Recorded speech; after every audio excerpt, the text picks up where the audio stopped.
न प्राह से अंतरिम प्राह नेचादम पुरात चपा प्रियम स्थिर बुद्धि श्रमा ब्रह्म ब्रह्मदेवा ब्राह्मण स्थिति।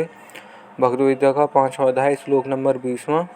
इसका हिंदी अर्थ है, जो प्रिय को प्राप्त होकर हर्षित न हो और अप्रिय को प्राप्त होकर उद्ग्रीव न हो, स्थिर बुद्धि वाला, मूढ़ता रहित, ज्ञानी तथा ब्रह्म को जानने वाला मनुष्य ब्रह्म में स्थित है। व्याख्या: शरीर, इंद्रिय, मन, बुद्धि, सिद्धांत, संप्रदाय, शास्त्र आदि के अनुकूल प्राणी, पदार्थ, घटना, परिस्थिति आदि की प्राप्ति होना ही प्रिय को प्राप्त होना है। शरीर, इंद्रिय, मन, बुद्धि, सिद्धांत, संप्रदाय, शास्त्र आदि के प्रतिकूल प्राणी, पदार्थ, घटना, परिस्थिति आदि की प्राप्ति होना ही अप्रिय को प्राप्त होना है। प्रिय और अप्रिय को प्राप्त होने पर भी साधक को अंतःकरण में हर्ष और शोक नहीं करने चाहिए। यहाँ प्रिय और अप्रिय की प्राप्ति का यह अर्थ नहीं है कि साधक के हृदय में अनुकूल या प्रतिकूल प्राणी पदार्थों के प्रति राग या द्वेष है। प्रस्तुत यहाँ उन प्राणी पदार्थों को प्राप्ति के ज्ञान को ही प्रिय और अप्रिय की प्राप्ति कहा गया है। प्रिय या अप्रिय की प्राप्ति अथवा अप्राप्ति का ज्ञान होने से कोई दोष नहीं है। अंतःकरण में उनके प्राप्ति अथवा अप्राप्ति का असर पड़ता है, अर्थात हर्ष, शोक आदि विकार होना ही दोष है। प्रियता और अप्रियता का ज्ञान तो अंतःकरण में होता है, पर हर्षित और उद्ग्र करता होता है।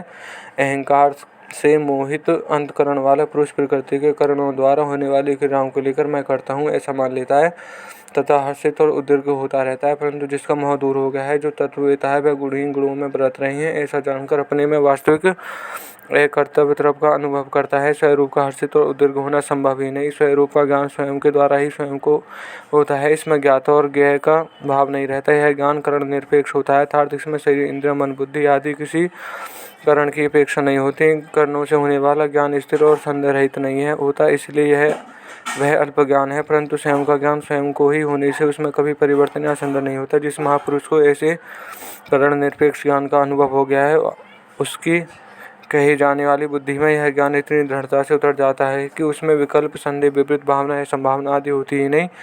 इसलिए उसे स्थिर बुद्धि कहा गया है। ऐसा संपूर्ण जो परमात्मा सदा सब विद्यमान है, उसका अनुभव न होना, जिसकी स्वतंत्रता सत्ता नहीं है, उस उत्पत्ति विनाशशील संसार को सत्य मानना, ऐसी मूढ़ता साधारण मनुष्य में रहती है। उस मूढ़ता का जिसमें सर्वथा भाव हो गया है, उसे ही यहाँ असंपूर्ण कहा गया है। परमात्मा में अलग होकर परमात्मा का अनुभव नहीं होता। परमात्मा का अनुभव होने में अनुभाविता, अनुभव और अनुभाव्य यह त्रिपुटी नहीं रहती, परंतु त्रिपुटी रहित अनुभव मात्र रहता है। वास्तव में ब्रह्मा को जानने वाला कौन है, यह बताया नहीं जा सकता। कारण है कि ब्रह्म को जानने वाला ब्रह्म से भिन्न हो जाता है, इसलिए वे अपने को ब्रह्मवेत्ता मानता ही नहीं, अर्थात उसमें मैं ब्रह्म को जानता हूँ ऐसा अभिमान नहीं रहता। वास्तव में संपूर्ण प्राणी तत्व से नित्य निरंतर ब्रह्म में ही स्थित है, परंतु भूल से अपनी स्थिति का शरीर, इंद्रिय, मन, बुद्धि आदि में ही मानने के कारण मनुष्य को ब्रह्म में अपनी स्वाभाविक स्थिति का अनुभव नहीं होता।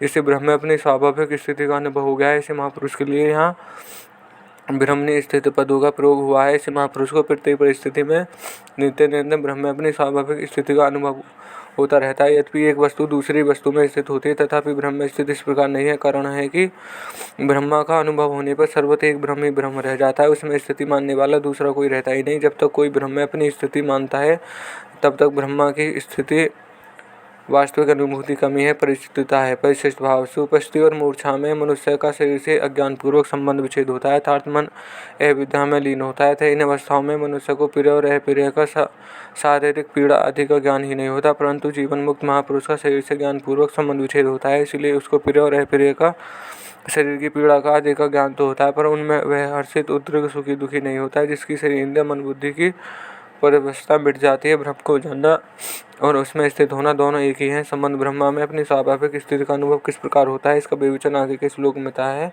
और यह श्लोक ही समाप्त होता है। धन्यवाद।